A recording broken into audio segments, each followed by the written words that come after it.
हे students, previous कुछ lectures में हमने इंटीजर्स से रिलेटेड एडिशन और सब्ट्रैक्शन को डिटेल में डिस्कस किया।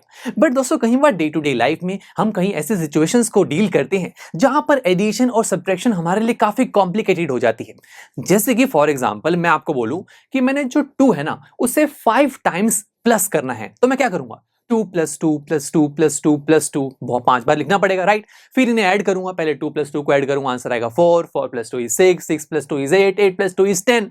काफी टाइम कंज्यूमिंग है, अभी तो मैंने इसे 5 बार ही लिखा है, तभी इतना टाइम लग गया, राइट? तो ऐसी प्रॉब्लम को सॉल्व करने के लिए एक और ऑपरेशन बनाया गया जो कि था मल्टीप्लिकेशन। यस माय फ्रेंड्स, और मल्टीप्लिकेशन आप प्रीवियस क्लासेस में स्टडी कर चुके हैं। देखिए यहां पर हम इस चीज को कैसे सॉल्व करेंगे मैं बताता हूं। देखिए सबसे पहले तो हम देखेंगे कौन सा नंबर है जिसे बार बार ऐड किया जा रहा है, वो है 2। पहले मैंने 2 लिख दिया, फिर इसे कितनी बार ऐड किया गया? 5 टाइम्स ना, तो मैं 2 को 5 से मल्टीप्लाई कर दूंगा। Here times means multiply. Yes my friends, कि 2 को मैंने 5 टाइम्स ऐड किया तो मैंने लिखा 2 × 5 which is equal to 10, because 2 5 10 होता है।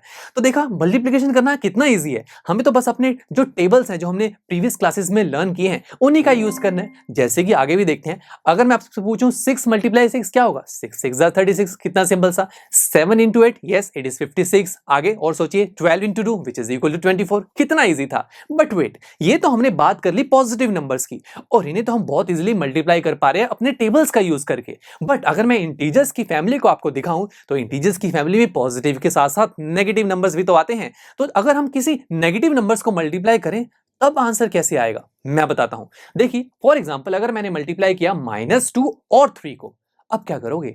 अब आप सोचोगे यार -2 का तो टेबल हमने कभी स्टडी ही नहीं किया। तो कोई दिक्कत नहीं है, डरने की जरूरत नहीं है, आप साइन को भूल जाइए। आप सबसे पहले नंबर्स को देखिए, 2 और 3, 2 3 6, आंसर आ गया 6।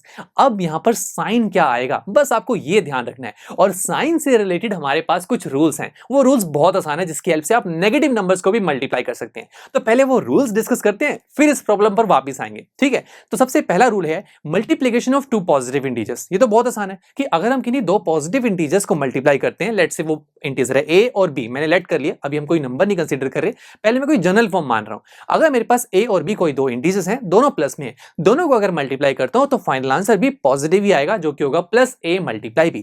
जैसे कि फॉर एग्जांपल अगर आप 3 और 6 को मल्टीप्लाई करते हैं तो आंसर 18 आएगा, बिकॉज 3 और 6 दोनों पॉजिटिव थे तो आंसर भी पॉजिटिव आया। उसके बाद सेकंड रूल यह है कि अगर आप कोई 2 नेगेटिव नंबर्स को मल्टीप्लाई करें तो क्या होगा?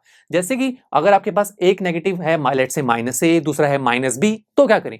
तो कोई प्रॉब्लम नहीं है, आपको बस अपने नंबर्स को पहले मल्टीप्लाई करना है, जो है a × b।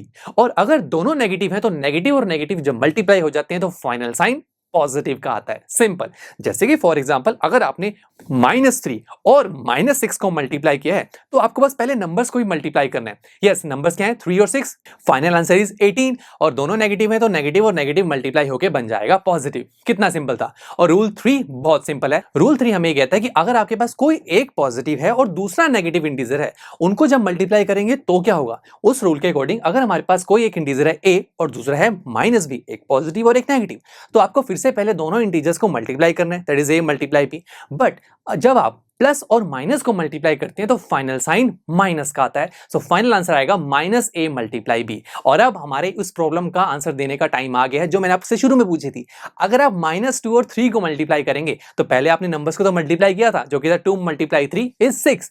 अब साइन क्या आएगा? देखिए 2 के आगे तो नेगेटिव साइन है, 3 के आगे कुछ नहीं है, अगर कोई साइन नहीं है तो हम पॉजिटिव साइन ही तो कंसीडर करते हैं। और नेगेटिव और पॉजिटिव जब मल्टीप्लाई होंगे तो फाइनल साइन नेगेटिव का आएगा, so final answer will be -6। तो देखा दोस्तों, आज के इस लेक्चर में हमने ये सीखा कि इंटीजर्स की फैमिली में जब हम मल्टीप्लिकेशन करते हैं तो हमें वहां पर कुछ रूल्स का ध्यान रखना पड़ता है। क्यों? क्योंकि वहां पर नंबर्स नेगेटिव में भी आते हैं। तो आइए उन रूल्स को एक बार दोबारा से रिवाइज करते हैं।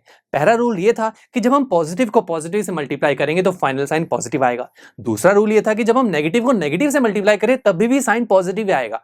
और थर्ड रूल हमने ये देखा कि जब हम पॉजिटिव साइन को नेगेटिव साइन से मल्टीप्लाई करते हैं तो फाइनल साइन भी नेगेटिव का आता है। तो ये 3 रूल्स है जो आपको ध्यान रखने हैं जब आप इंटीजर्स की मल्टीप्लिकेशन करेंगे। तो ये सारी चीजें थी मल्टीप्लिकेशन से रिलेटेड। अब दोस्तों नेक्स्ट लेक्चर में हम इन्हीं इंटीजर्स की मल्टीप्लिकेशन से रिलेटेड कुछ खास प्रॉपर्टीज को डिस्कस करेंगे। ये प्रॉपर्टीज काफी इंपॉर्टेंट है। क्यों? क्योंकि ये मल्टीप्लिकेशन के केस में हमारा काफी टाइम सेव करती हैं।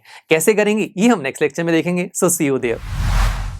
आई एम श्योर स्टूडेंट्स आपको ये लेक्चर काफी पसंद आया होगा और ऐसे ही मजेदार तरीके से अपने हर एक कॉन्सेप्ट क्लियर करने के लिए डाउनलोड कीजिए पीयू स्टैक ऐप को, जहां पर आपके पास और भी बहुत सारे ऑप्शंस होंगे जैसे कि back exercise solutions, tip videos, sample papers and much more. So what are you waiting for? Download the app now.